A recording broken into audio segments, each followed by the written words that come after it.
You are out for your normal morning walk. The sun is just starting to come up, the air is still cool, and you are feeling perfectly fine. Everything is moving exactly as it should for the first 10 or 15 minutes. Then the sensation begins. It does not start as a sharp pain. It starts in your lower back as a quiet, dull ache, and then it slowly creeps down the back of your thighs and into your calves. By the time you reach the end of your street, your legs feel like they are completely encased in wet, heavy concrete. You try to push through it, but the heaviness is suffocating. You have to stop. You find a low stone wall or a park bench, and you sit down feeling a deep, quiet panic. After 5 minutes of leaning forward and resting, the heaviness magically drains away. You stand up, you start walking again, and 10 minutes later the concrete returns. It is a terrifying, deeply frustrating cycle. It feels exactly as if your own body is slowly placing chains around your ankles, quietly shrinking the borders of your independent world. When you experience something like that, you do what any responsible adult would do. You make an appointment and you go to see a specialist. You sit in a cold examination room and the doctor puts an image up on a glowing whiteboard. He points to a spot on your lower spine. He uses words like narrowing canals, pinched nerve roots, and severe spinal stenosis. Then he turns to you and offers you a lifeline. He says he can go in there, clear out the bone, fuse the joints together with some metal hardware, and relieve the pressure on the nerve completely. He calls it a standard routine procedure. He talks about a 6-hour operation with the casual, breezy confidence of a mechanic offering to change the worn-out brake pads on your car. You listen to him, and you feel a massive wave of relief wash over you. You think, finally, a simple mechanical fix for a mechanical problem. I sat in that exact same chair looking at that exact same x-ray just a few years ago. I am 81 years old now, living quietly down here in Scottsdale, Arizona. But for the vast majority of my life, I lived by the hard rules of the manufacturing plants back in Columbus, Ohio. My father worked his entire life on heavy assembly lines, and I absorbed his worldview. In that industrial environment, when a machine breaks down, you do not manage it. You do not try to accommodate it. You take the machine completely offline, you unbolt the broken part, you install a brand new steel component, and you turn the machine back on so it can keep producing. That was my entire philosophy of physical life. So when the orthopedic surgeon told me he could fix the suffocating heaviness in my legs by cutting into my back and installing some hardware, I was ready to sign the consent forms right then and there. I wanted the broken part replaced so I could get back to my life. I brought the glossy folder of surgical information home and laid it out on my kitchen island. That weekend, my daughter Laura came over to visit. Laura has been a registered nurse up in Phoenix for over 2 decades. She has spent her entire adult life walking the hallways of major hospitals, managing the complex, messy aftermath of what happens in those pristine operating rooms. I poured her a cup of coffee and proudly pushed the surgical brochure across the counter. I told her I had found the solution. I told her I was going to get my heavy legs fixed so we could go hiking again. Laura did not smile. She picked up the brochure, read the name of the spinal fusion procedure on the front cover, and set it slowly back down on the granite. She looked at me with a perfectly flat, incredibly serious expression. She told me that I was not getting that surgery. She said that she would stand in the physical doorway of the operating room herself before she ever let them put me under general anesthesia for a 6-hour spinal fusion. I was taken aback. I felt my pride bristle. I told her the surgeon was a highly respected specialist and he had assured me it was a routine procedure. I told her he does 3 of these exact same surgeries a week. Laura sat down across from me and explained something that completely shattered my manufacturing plant view of the human body. She told me that surgeons are incredibly skilled carpenters. They are trained to look at a crooked piece of wood and use their hammers and saws to straighten it out.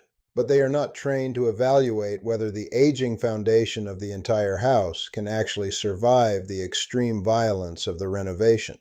She said that the entire modern medical system, the surgical protocols, the medications, the hospital recovery plans are all perfectly calibrated for a 45-year-old body. When you take those exact same aggressive protocols and apply them blindly to a 75 or 80-year-old body, what was meant to be a routine repair very often becomes a catastrophic, life-altering event. She started by explaining the reality of anesthesia.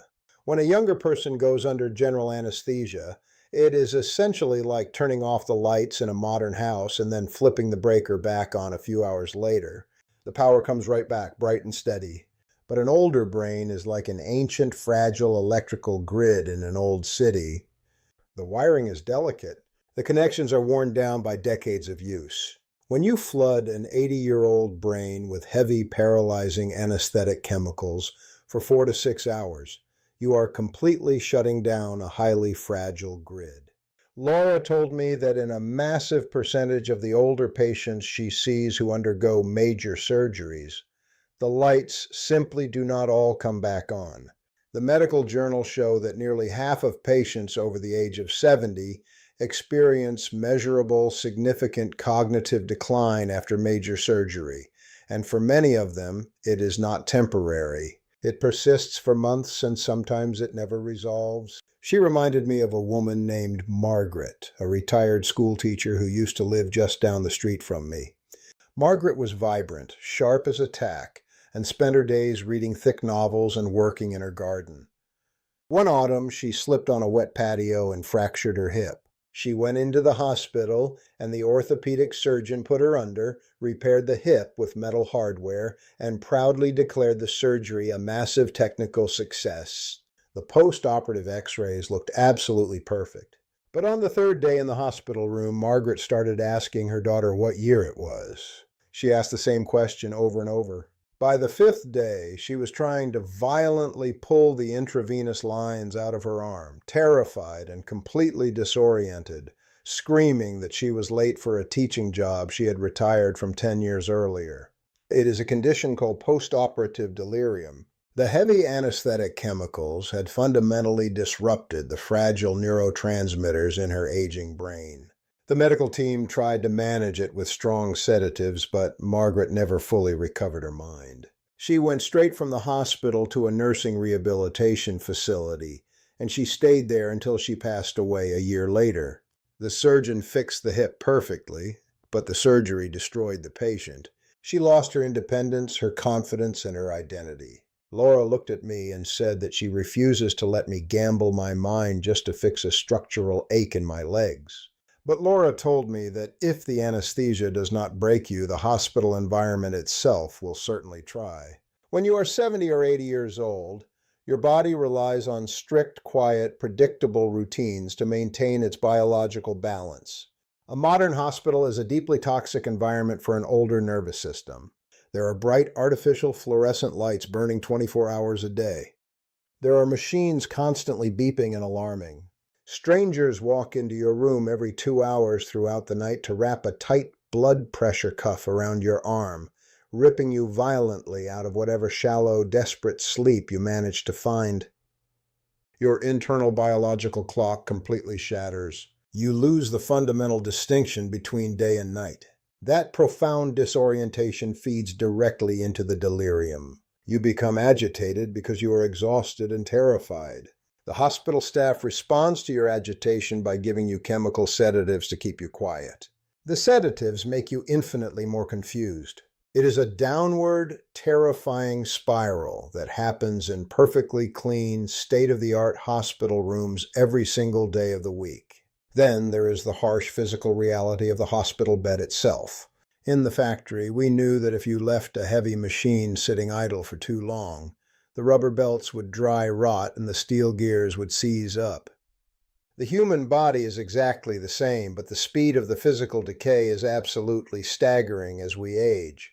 Laura explained that when an older adult is confined to a hospital bed after a major surgery, they lose up to 3% of their total muscle mass every single day they are immobile. If you are bedridden for 2 weeks recovering from a complicated back procedure, you can easily lose nearly half of your physical strength. A 40-year-old body sees that muscle loss as a temporary setback and rebuilds it with a few months of going to the gym. A 75-year-old body sees that kind of trauma as a life-threatening crisis and goes into deep conservation mode. Once that deep, stabilizing muscle is gone at our age, it is incredibly difficult and sometimes impossible to ever get it back.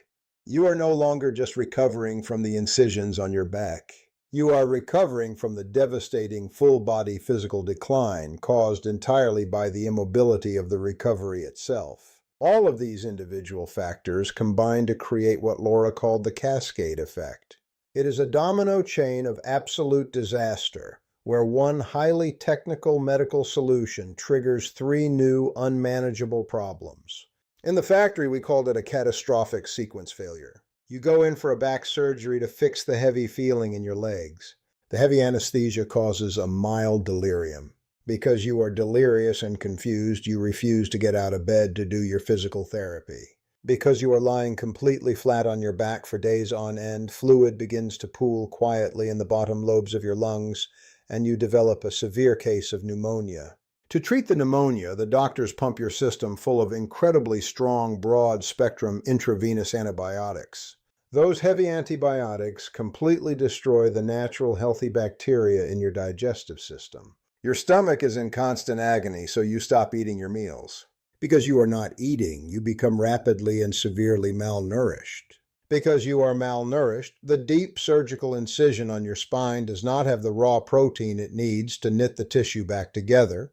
The wound opens up and becomes infected. The infection enters your bloodstream, creating systemic sepsis. Now, you are fighting for your very life in the intensive care unit, surrounded by machines, dying of something completely unrelated to the heavy legs you originally walked in with. I sat at my kitchen counter, completely silent, listening to the harsh reality of what a routine surgery actually entails for an older body. Laura told me that this catastrophic cascade does not just happen with spinal fusions. It happens across the board with major surgeries that are routinely pushed on older adults. She told me about 5 specific surgeries she sees constantly that she would never let me have without a massive fight. She talked about emergency colon surgeries.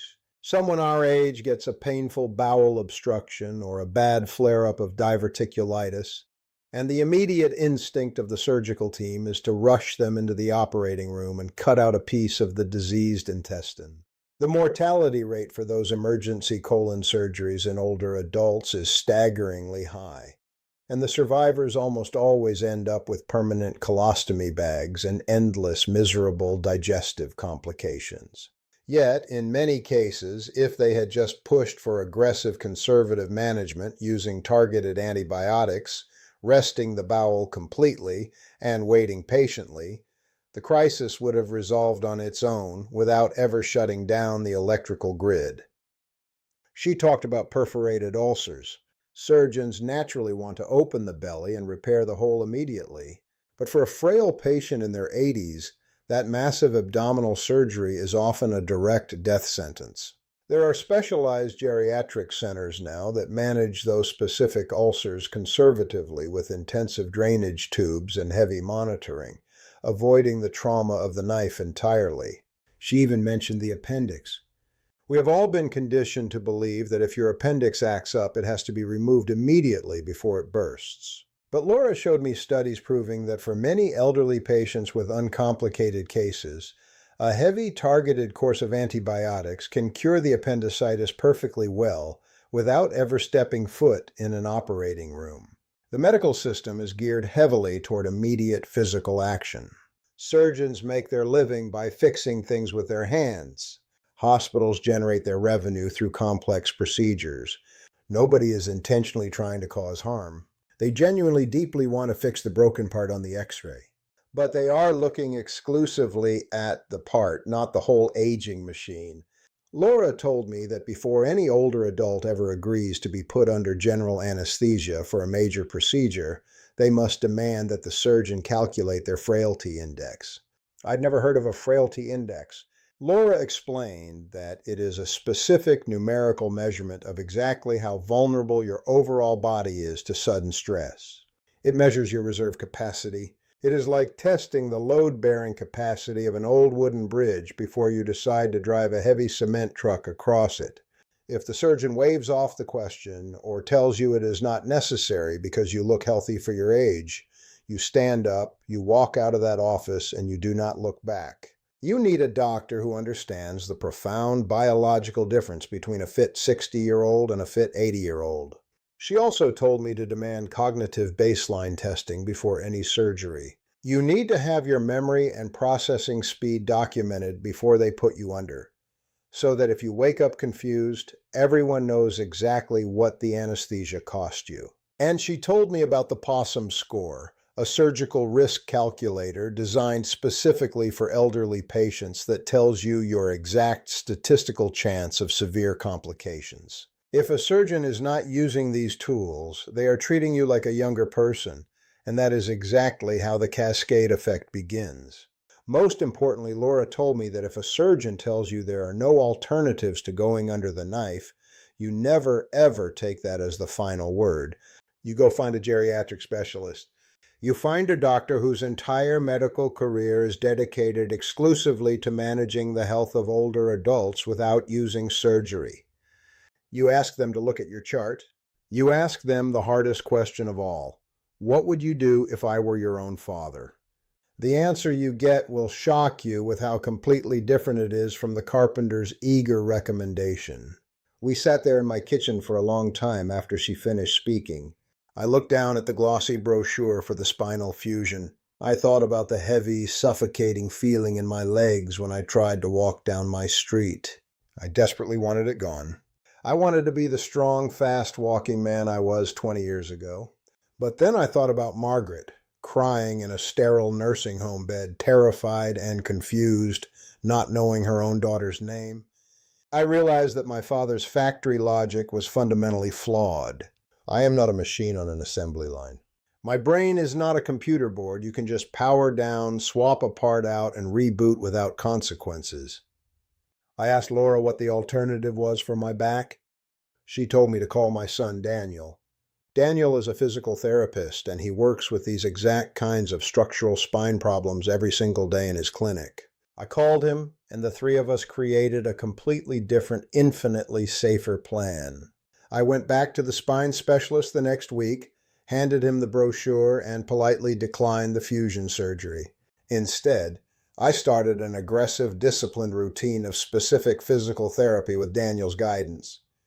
I work every single day to strengthen the deep core muscles around my spine, manually taking the physical pressure off the nerves. I agreed to get a targeted epidural steroid injection directly into the spine every few months to knock down the local inflammation when it gets too hot. I completely changed the way I walk. I started using a lightweight walking stick on my longer neighborhood routes. It forces my posture to stay perfectly upright, which physically opens up the spinal canal and gives the nerves more room to breathe. I'm not going to sit here and tell you that it was a miracle cure. It was not.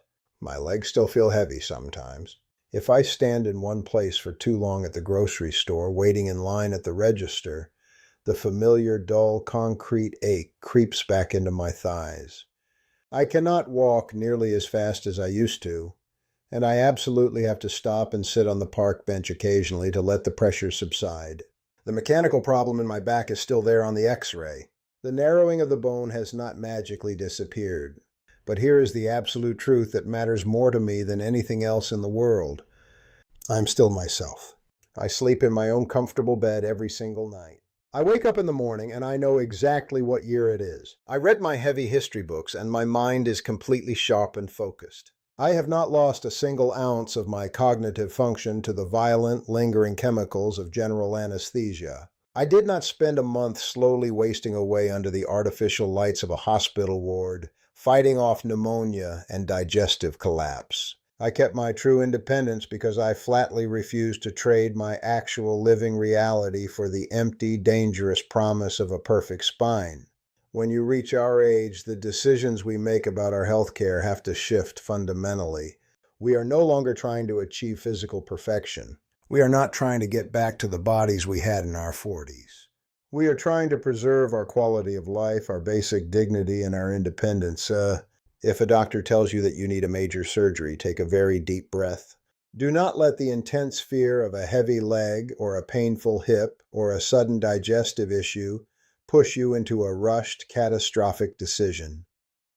Demand the frailty index. Ask the hard, uncomfortable questions about cognitive decline and the cascade effect. Force them to exhaust every single conservative, non-surgical option on the table before you ever agree to put on a thin hospital gown. Do not let the medical system treat you like a broken machine on an assembly line. Your independence is protected entirely by your willingness to ask questions and push back. Take care of your mind, protect your body from unnecessary violence, and I will see you next time.